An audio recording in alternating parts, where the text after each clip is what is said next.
I work for NASA as an astronomer, and there are certain things we keep hidden from the public. No, the Earth isn't flat, and aliens don't control the government. Fuck, I wish those were the case, as the truth is much, much worse.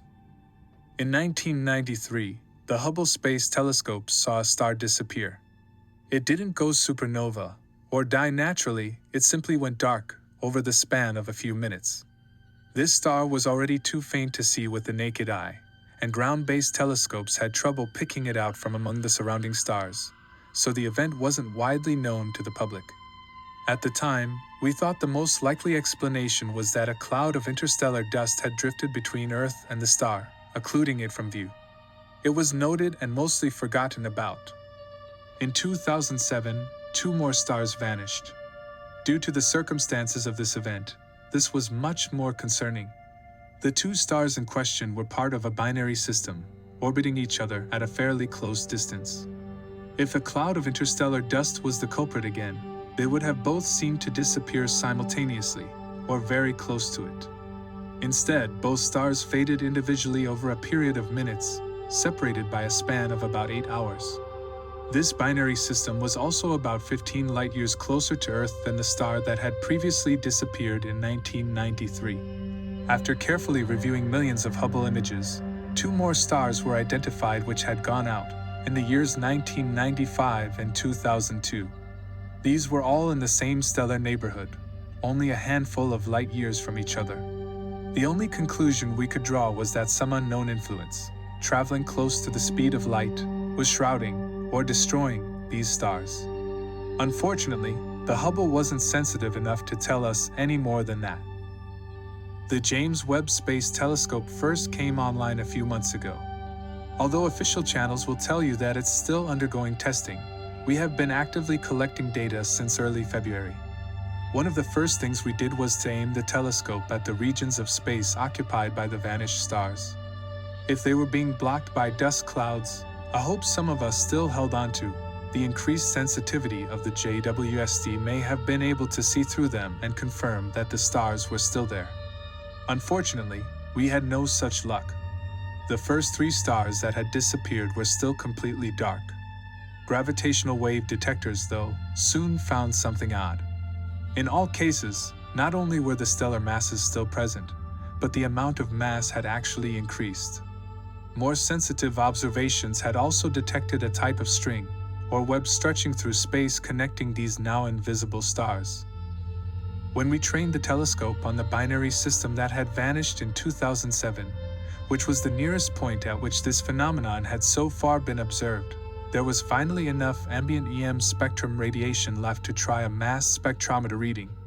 If you're not aware, mass spectrometry is an incredibly useful process, whereby measuring the patterns of light wavelengths emitted or reflected by an object, we can learn tons of useful information, such as its temperature, speed and direction of movement, and chemical composition. The readings we got from the binary stars didn't make any sense, though. First of all, they were cold, almost as cold as the surrounding interstellar medium. Whatever had happened to these stars had snuffed them out completely, or somehow prevented their light from escaping. What was truly puzzling, however, were the emission lines returned by the mass spectrometer. Several familiar elements, such as hydrogen, carbon, nitrogen, oxygen, and magnesium were identified, but these were few and far between.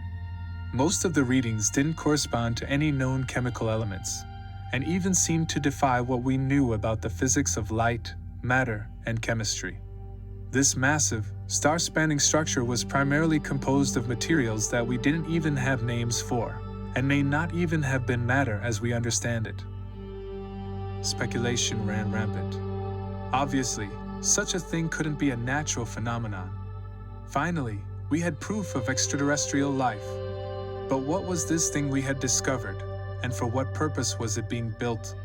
The leading hypothesis was that we were looking at a series of Dyson shells, massive solar collectors built to completely envelop stars, in order to capture 100% of their energy output. Such a concept had been envisioned in the early 20th century as a potential source of energy for an interstellar civilization. Ever since then, the idea had found its way into popular science fiction. The construction of these massive structures had actually been theorized to be one of the first signs of intelligent extraterrestrial life that we may someday detect. It seemed that day was today. The theory still didn't explain everything, though. First of all, there was the impossible speed with which the stars were covered. Constructing a Dyson shell from scratch in a matter of minutes was beyond even the wildest speculations of scientists and sci-fi writers. Then there were the mysterious filaments that connected the shells over distances of light years. No one had any idea what purpose these could serve, or how they could even be built. Everyone at NASA was fascinated by this mystery. In hindsight, we may have been better off if we had never discovered the truth. Less than a month ago, the JWST detected a series of unusual energy bursts emanating from interstellar space. These were occurring at the very edge of a star system approximately 12 light-years from the binary system that vanished in 2007. As we focused the telescope on this system, we soon determined that these were not natural phenomena either. The energy signatures, which were still flashing intermittently, matched what would be expected from thermonuclear and antimatter-based explosions, along with several other types of energies that we couldn't identify. These explosions, although still not visible to the naked eye on Earth from that distance, were absolutely tremendous in magnitude, easily billions of times more powerful than any nuke that humanity could conceivably build. After experimenting with the telescope settings, we were able to get a clearer picture of what was going on. The tip of one of the interstellar filaments that linked the Dyson system was passing through the Oort cloud of the distant star system, approaching its sun. And whoever lived there was fighting back. Their weapons were able to slow the thing's advance, shattering, breaking off, and vaporizing planet-sized chunks of the object, but it seemed to be rebuilding itself almost as fast as it was being destroyed. After less than a week, the explosion stopped. It seems that they had run out of ammunition. In the void between stars, we knew that these things traveled at nearly the speed of light, but as we watched it approach the inner star system, its pace slowed as it swelled in size, preparing to devour the system's star. We quickly trained the telescope's mirrors on the doomed sun. We were about to watch whatever this thing was blot out another star, but in real time. We all held our breath as we watched the projected image of the main sequence star, slightly larger than our own sun. At first, nothing seemed to be happening, but soon a small shadow appeared on the edge of the luminous orb, soon followed by another shadow, and then a third. The shadows began to converge, forming a strange yet somehow familiar pattern as they blocked out the star's light. "What? Are those?"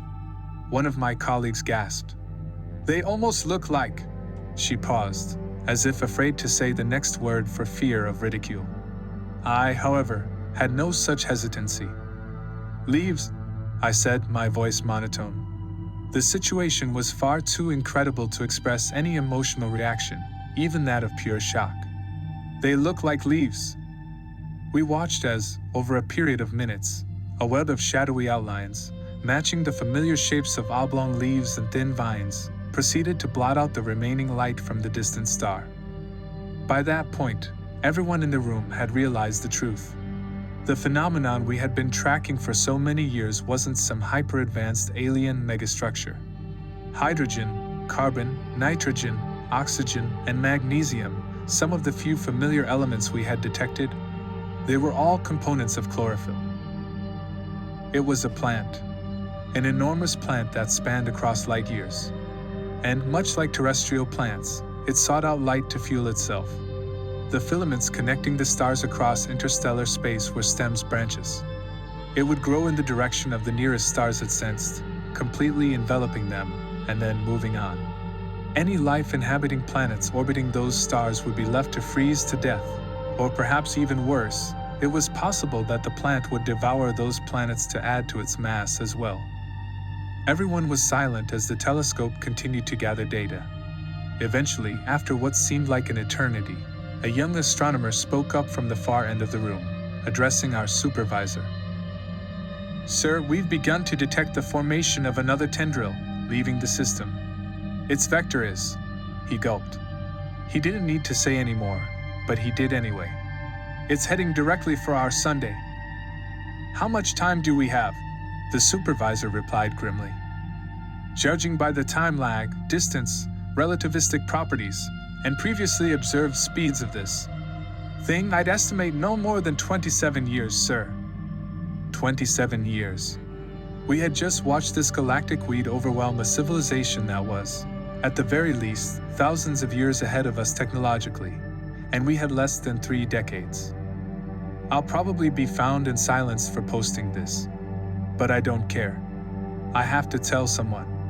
I can't keep this a secret any longer.